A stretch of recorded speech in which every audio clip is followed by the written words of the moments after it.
My name is Jack Stockdale, and in 2002, my wife Joan and I, with our kids, moved to Poland to be involved in church planting and in spreading the gospel.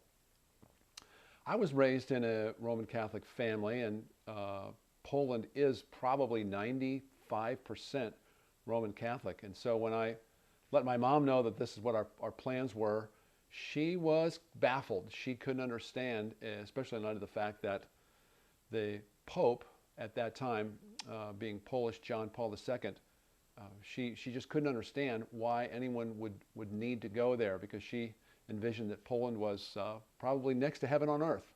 And I assured her that though Poland was really a wonderful country, it's not heaven on earth, and the people there need the gospel as much as people in any country.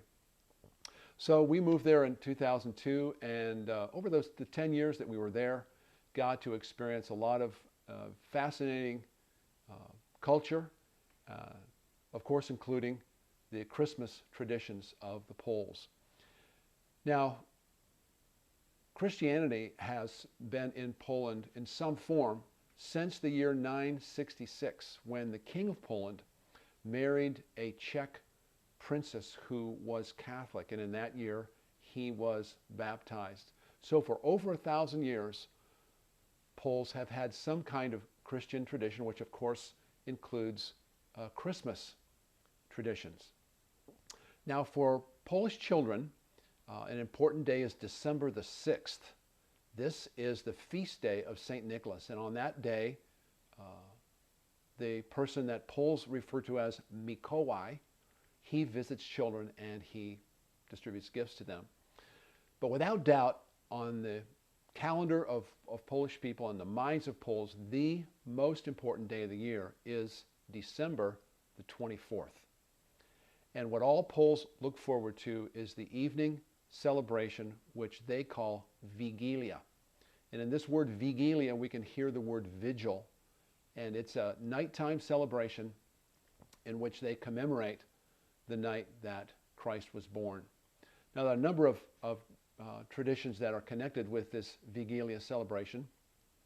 One is that the actual celebration commences with the appearing of the first evening star. So 24th of December, it's getting dark in Poland at 3:30 in the afternoon, 4 o'clock. By 4:30, 5 o'clock, it's pretty dark, and provided there aren't clouds, that first star is seen, and the family gathers around the Vigilia table, in which a 12-course meal is served. Now, it's a meatless meal, and of course, Catholics generally do not view fish as being meat, and so many of the 12 dishes happen to be fish dishes. 12 because there were 12 apostles. And the most important of the fish dishes is carp. And having lived in Poland for those 10 years, I talked to a number of Poles about their culture, about their traditions, and I asked a number of them whether they liked carp. And I think I only ever talked to one guy who said, yeah, I like carp. And we might think, well, why would people ever eat it if they don't really like it?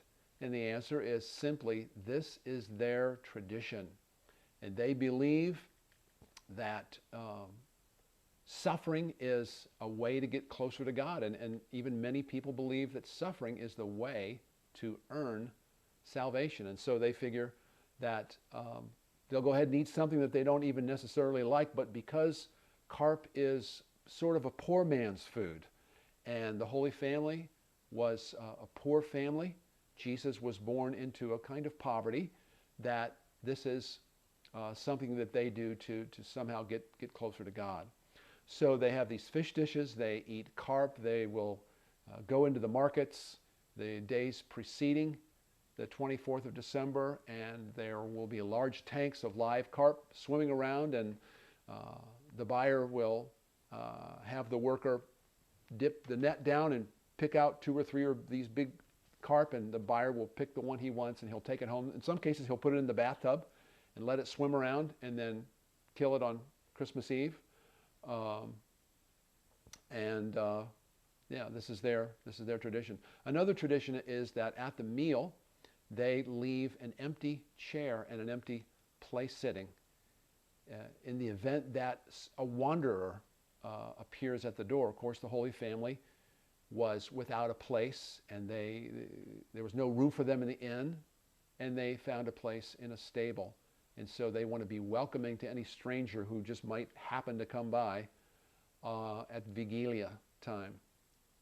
Another tradition is that under the tablecloth is some straw, which commemorates the fact that Jesus was born and placed in a manger. Again, he had a humble beginning.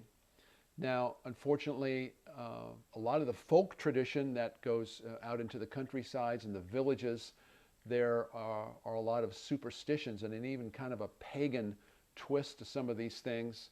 For example, in a lot of villages, the young girls will draw out a piece of the straw from under the tablecloth, and if they happen to pick a green piece, this means that they'll be married soon. If they happen to pick a piece that's yellow, it means that they're going to end up being a spinster. If they pick out a withered piece, it means that they're going to have to wait a long time to be married. And if they pick a short piece, it means they're going to die soon. After the Vigilia meal, the candles are blown out, and sometimes the smoke is followed to see which direction it goes. And if it goes in one direction, they're going to have good crops. If it goes in another direction, they're not going to have good crops. Again, in the villages and the rural areas, there is a lot of fortune telling and sort of soothsaying connected with different aspects of the Christmas celebration. But we only heard about that. We never really experienced that. Although we did have some experiences where we got to attend some Vigilia celebrations, some Vigilia meals. Probably the celebration, the tradition that we appreciated the most was what is called opłatek. An opłatek is a wafer made of flour and water that is virtually identical to the communion wafers, which are used in the Catholic masses. Of course, Catholics believe that transubstantiation takes place. That is, that the bread, the wafer actually becomes the body of Christ. And so these wafers that are used during the Vigilia meal, they don't actually believe that the wafers are becoming the body of Christ. It's just resembles, or if not, it's the same as what is being used in the Catholic churches. So it kind of has a sort of a holy feel to it. And what happens is that as the family gathers, the first evening star is seen, the family will gather around the table, and the mother and the father will take a opłatek, a wafer, and they will break it, and they will exchange blessings, and they will just wish for one another health and joy and happiness and good things to come to them in the coming year. Then each will turn and share with one of the children, and so it will go down through the family, each person expressing to the others some kind of affections, some kind of well-wishing. And we had a number of experiences, very, very positive and blessed experiences, where we gathered with some true born-again believers, where they did the opłatek tradition, in which we had opportunity to really just break this wafer with another person, look them in the eye, tell them how much you love them, what they've meant in your life in the last year, how God has used them in your life, and just that you desire for them blessing and good things. And it was such an affirming and encouraging experience. We hope to continue something similar in our family here in the U.S.